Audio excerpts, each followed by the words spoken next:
Un petit peu au jeu, vous êtes plutôt satisfait là, le jugement un petit peu.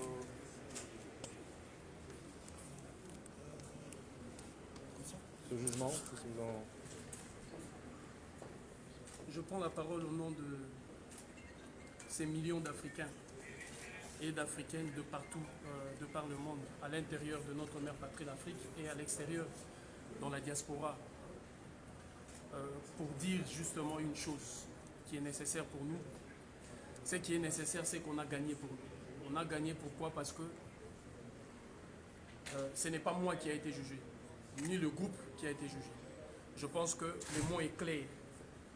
Ces peines et ces sanctions, c'était justement pour décourager l'action. Décourager pour qu'il n'y ait pas des gens qui fassent comme nous, pour qu'il n'y ait pas de ceux qui iront agir dans la même lancée.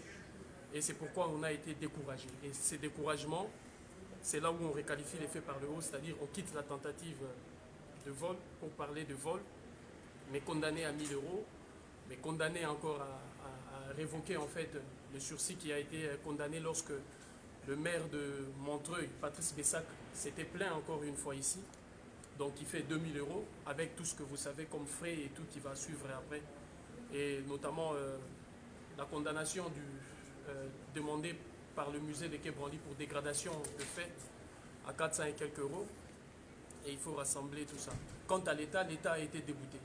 Les demandes de l'État ont été tous rejetées. Parce que l'État français, le tribunal a estimé que l'État français n'était pas légitime, justement pour se plaindre dans les cas actuels, justement parce que l'État français a encore des explications à donner sur le plan historique, sur le plan politique.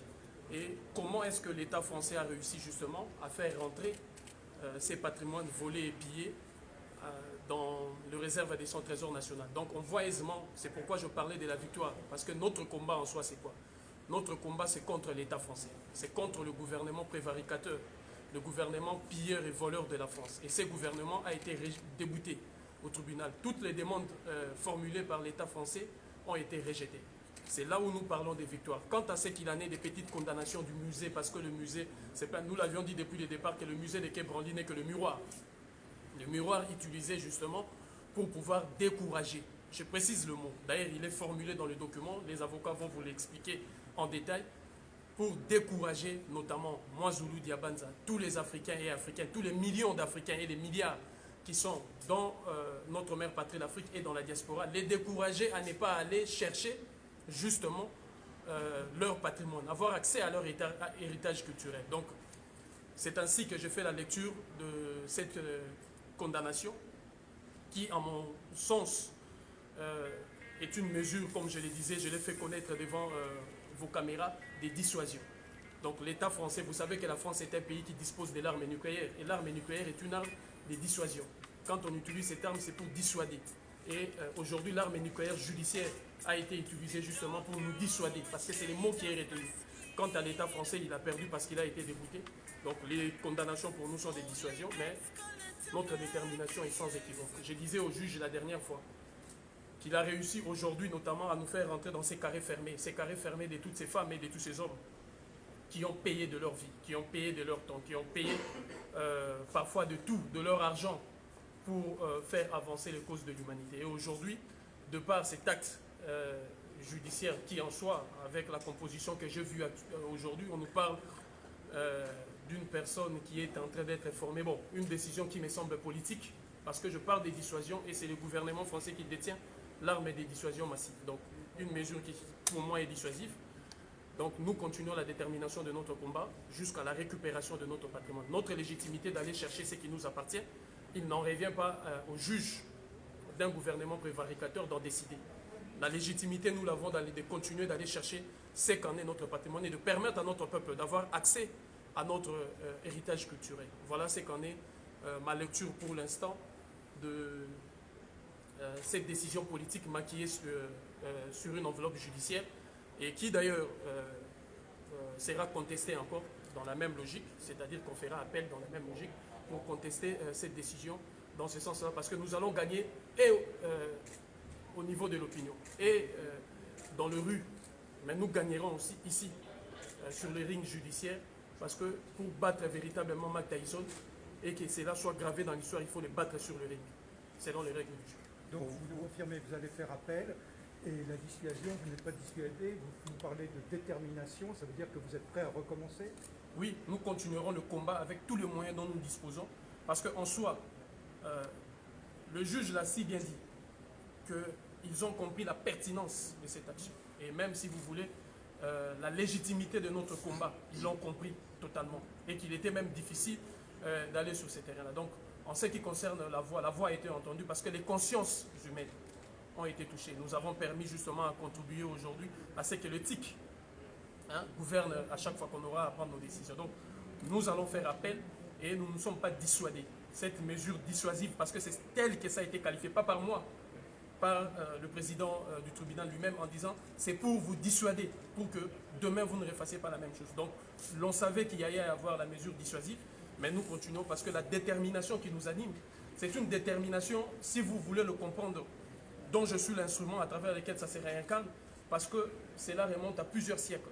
Nos pères, nos ancêtres furent justement humiliés, furent bastonnés pour que ces œuvres-là soient arrachées. Et aujourd'hui, il y a dans le chef des quasiment des millions et des milliards d'Africains la volonté véritable de restaurer notre dignité. Et cela passera par la récupération de notre patrimoine culturel, identitaire et spirituel. Donc nous continuerons dans ce sens. Votre combat s'adresse qu'à la France ou ça comprend la Belgique et les autres pays européens qui ont fait...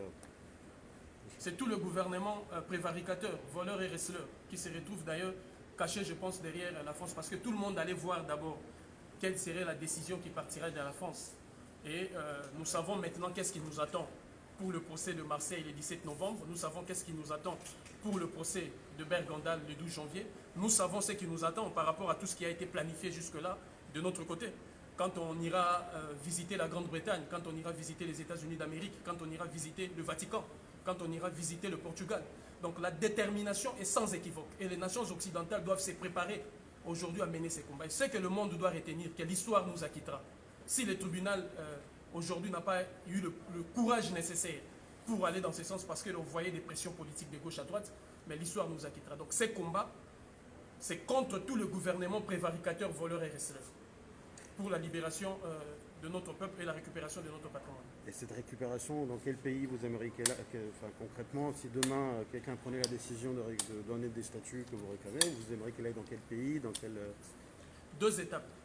La première étape, vous savez que depuis 1885, aujourd'hui, ce qui existe, ce sont les États africains tels qu'on les connaît depuis le partage de la conférence de Berlin. Donc, le premier retour doit se faire au niveau des entités politiques administratives actuelles, c'est-à-dire les États africains tels qu'ils existent là. Ça, c'est le premier retour. Il y a une seconde étape, d'ailleurs, qui constitue le socle véritable de notre combat. D'où nous irons maintenant chercher le vrai propriétaire, c'est-à-dire les dynasties royales, les familles royales, à laquelle, d'ailleurs, dans une des familles dont je fais partie. Les clans, les tribus, les villages, justement pour vous parler de ça, il y a par exemple la statue Nekoukou qui se retrouve à Tervuren et nous l'avions vu récemment quand nous étions invités à Anvers. Cette statue est réclamée par le chef du village Kikuku à Boma en République démocratique du Congo. Le président Mobutu l'avait réclamé en 1973 et il avait essuyé un refus. En 2016, c'était la dernière réclamation. Donc, après les États africains, nous n'allons pas refaire l'idiotie culturelle commise par les nations européennes et occidentales, c'est-à-dire d'enfermer notre culture et notre énergie spirituelle à travers des musées. Donc nous travaillerons pour la réintégration de ces œuvres dans l'espace de nos vies quotidiennes. Et c'est ça la deuxième lancée de notre combat qui d'ailleurs semble plus redoutable et plus efficace parce qu'en soi c'est quoi? C'est la refondation de notre socle culturel et identitaire pour permettre justement de redorer les blasons ternis de notre culture qui jusqu'à preuve du contraire souffre des insultes, des dénigrements issus du vocabulaire colonial de l'Occident. Merci.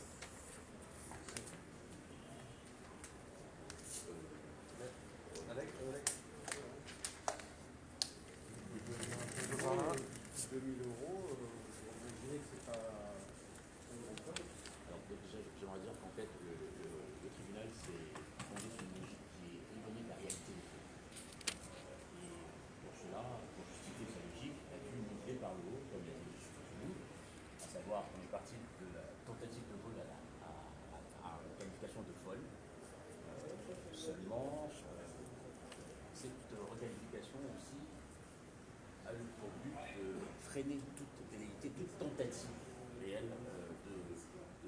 avancé de ce type d'action.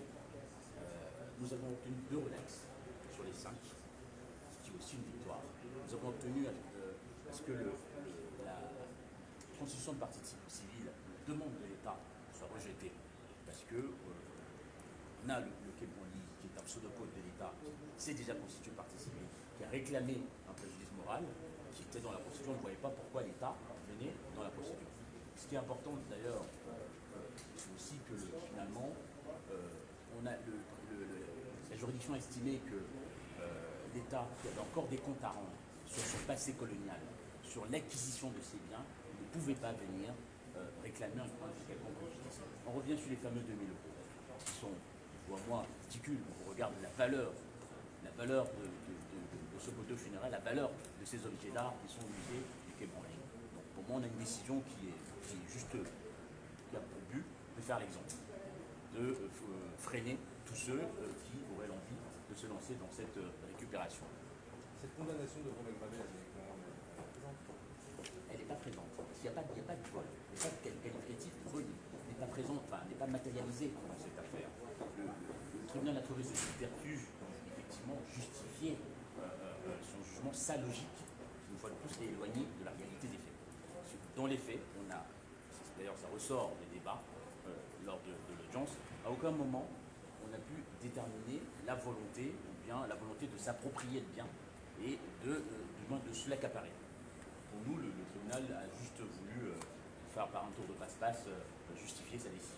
le tribunal a bien condamné pour Romain Gravel, Oui, vous l'aggravez par 3 circonstances. Et relaxer 2 des 5 qui étaient dans la procédure.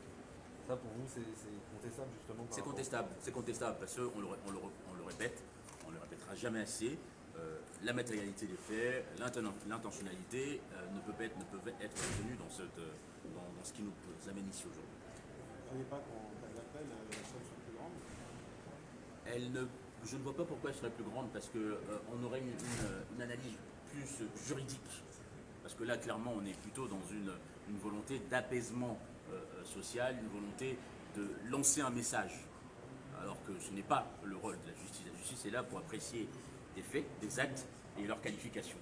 Dans ce jugement, nous avons clairement une volonté de stopper toute velléité de récupération de ces biens, sachant qu'on nous renvoie vers des États qui ne feront jamais cette démarche-là. On a des jeunes qui, eux, ont la volonté de poser le débat sur poser un débat public, qui le font, et on les freine dans cet élan-là. Et c'est pour ça d'ailleurs on leur renie même la qualité d'activistes politiques, parce qu'on leur dit vous ne pouvez pas avoir une réflexion, une stratégie politique, vous êtes que des voleurs. C'est ça que le tribunal veut nous envoyer comme message.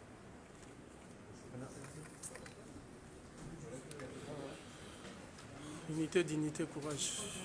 Donc, fraternelle salutation.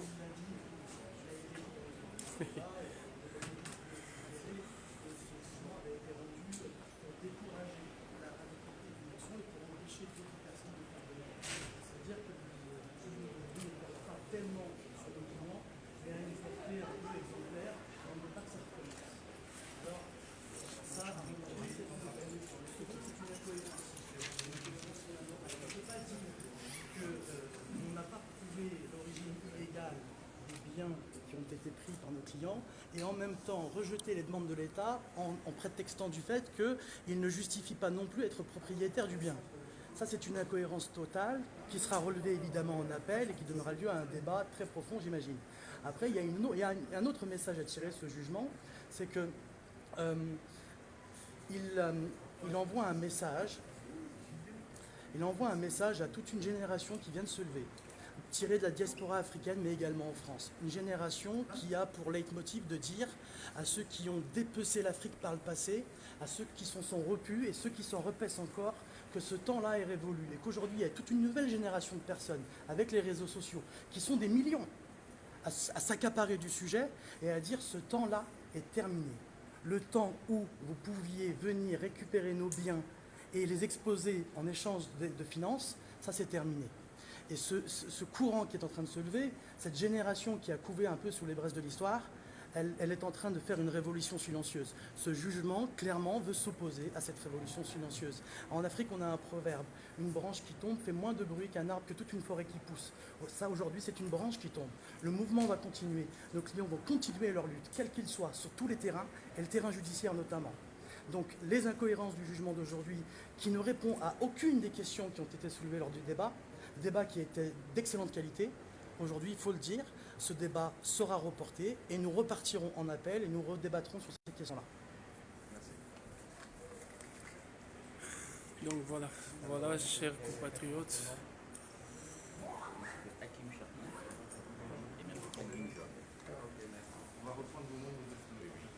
Donc voilà.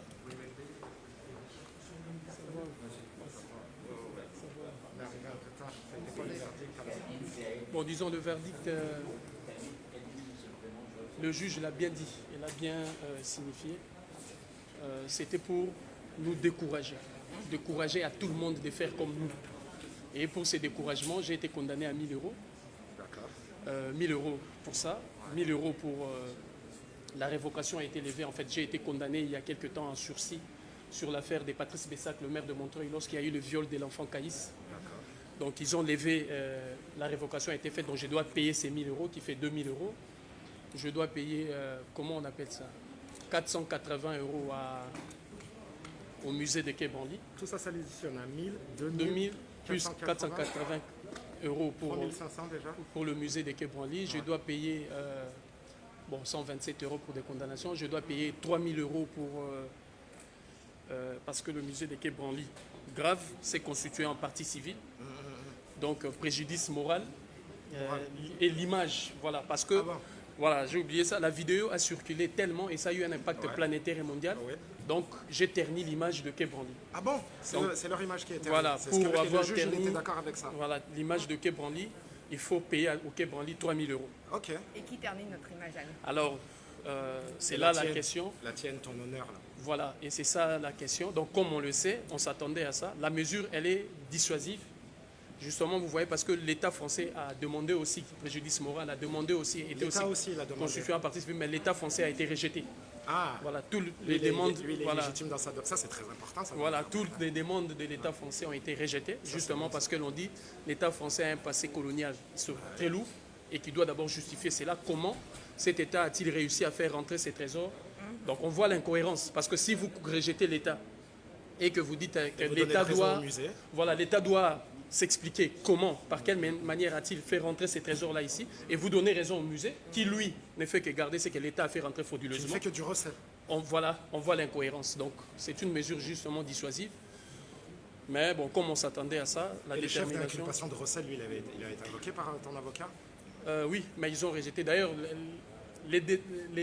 comment on dit, Les juges, ils ont dit quoi pour les le convictions recel? de juges Ouais. se sont basées déjà sur des éléments qui ne sont pas vrais. Parce que par exemple, il dit, je n'ai pas contesté par la voie judiciaire le fait que l'État n'est pas légitime ou propriétaire. Or que je l'ai fait. Le 30 juin, je portais plainte contre l'État français et le musée des Quai Branly pour vol et recel. Donc, le tribunal ne l'a pas retenu, alors qu'on a fait une contestation en bonne et due forme sur le plan judiciaire. Donc, nous allons faire appel pour justement contester ces convictions de juges qui se basent sur des éléments qui sont quasiment faux. Donc là, ça sera la première démarche. Et ensuite, on continue la lutte, on continue. La détermination va continuer. Justement, nous nous étions préparés à payer le prix qu'il faudra pour en arriver à récupérer notre patrimoine, pour avoir, si l'on dit, accès à notre héritage culturel. Et c'est ce qui va se passer. Et moi, j'ai regardé ta vidéo en direct. Et est-ce que ils disent, t'as pas le droit de numériser, je crois. Oui. Alors, est-ce que, par exemple, prendre une photo de l'œuvre et dire qui elle appartient et où c'est qu'elle a été volée, est-ce que ça c'est autorisé? En fait, là, si je vais au musée, là, on sort d'ici, je vais au musée, je vais photographier, je vais regarder. Est-ce que ça, j'ai le droit de faire des photos? Pour moi, j'ai le droit, bien Ouais, sûr. je pense que tu as le droit. Ouais, ouais. Oui, parce que quand on entre dans le musée, d'ailleurs le direct on le fait dans le musée, ce n'est pas le fait d'avoir filmé qui leur a posé problème. Ce D'accord, qui ça, leur c'est a pas un posé problème. problème, c'est le fait que la vidéo a eu une résonance internationale et mondiale. Donc c'est là qui leur a posé problème. Ça les dérange. Ça les dérange. Et pour décourager Ah, les faudrait pas que inconnus. le monde sache que ce sont des Voilà, voleurs. donc Comment ils ils sont en réalité, ils nous ont reproché du fait qu'on a largement communiqué sur ça, largement mobilisé le média. Donc c'est tout ça qui est rentré en compte pour cette condamnation. Touche la masse. Notre Voilà. peuple touche Oui, la mais masse, c'est pas bon. ils pourraient justement faire commencer à réparer ce qu'ils ont fait. Donc Et voilà, donner chers l'accès, amis. quoi. Bah, merci encore. Hein. Merci à Merci vous. à On t'attend dehors. Ok. À tout à l'heure. Donc voilà, chers amis, on va s'arrêter là. Donc je vais aller récupérer les documents essentiels pour contester légalement, comme on le dit, entre guillemets, cette décision sur le plan judiciaire, que le juge d'ailleurs n'a pas retenue, parce que nous avons porté plainte contre l'État français et contre le musée des Quai Branly, mais le juge ne l'a pas retenu, donc il fonde sa conviction sur des éléments qui sont faux. Donc voilà un des éléments qui va motiver notre appel. Et puis toutes les condamnations, je précise, l'acte en soi, ce n'est pas ça. Nous avons été condamnés parce que le juge l'a dit, notamment, et vous le verrez sur les documents, c'est pour décourager nous autres et vous autres, tous ces millions et milliards d'Africains, d'aller agir dans le même sens pour récupérer notre patrimoine. Donc voilà ce qu'on a disé, la mesure dissuasive, ça a été fait dans ce sens, mais l'histoire m'acquittera. Parce que ceux qui, nous étions 5, 2 ont été relaxés. Relaxés parce que le juge a estimé que eux, ils n'étaient pas partie prenante, donc ils n'ont pas participé activement dans l'action et qu'ils avaient accepté de donner, notamment de faire les signalements, donner leurs empreintes. Nous, tous qui avions été condamnés, c'est parce que nous étions actifs dans l'action et c'est parce que nous avions refusé de faire les signalements. Donc on voit quand on entre dans le feu du charbon, quand on est un véritable combattant et militant de la première heure, c'est les condamnations. Et c'est là, vous le savez, l'histoire m'acquittera. L'histoire m'acquittera. Et retenez bien cela. Parce que de cette justice dont les motivations sont réellement politiques, dont les motivations, vous l'avez suivi, sont dissuasives pour nous dissuader d'aller récupérer ce qui nous appartient nous-mêmes. Donc on comprend aisément. Unité, dignité, courage. Donc tenez bon. On continue le combat et d'ici 48 heures, vous aurez l'écho de ce qui va se passer. Unité, dignité, courage.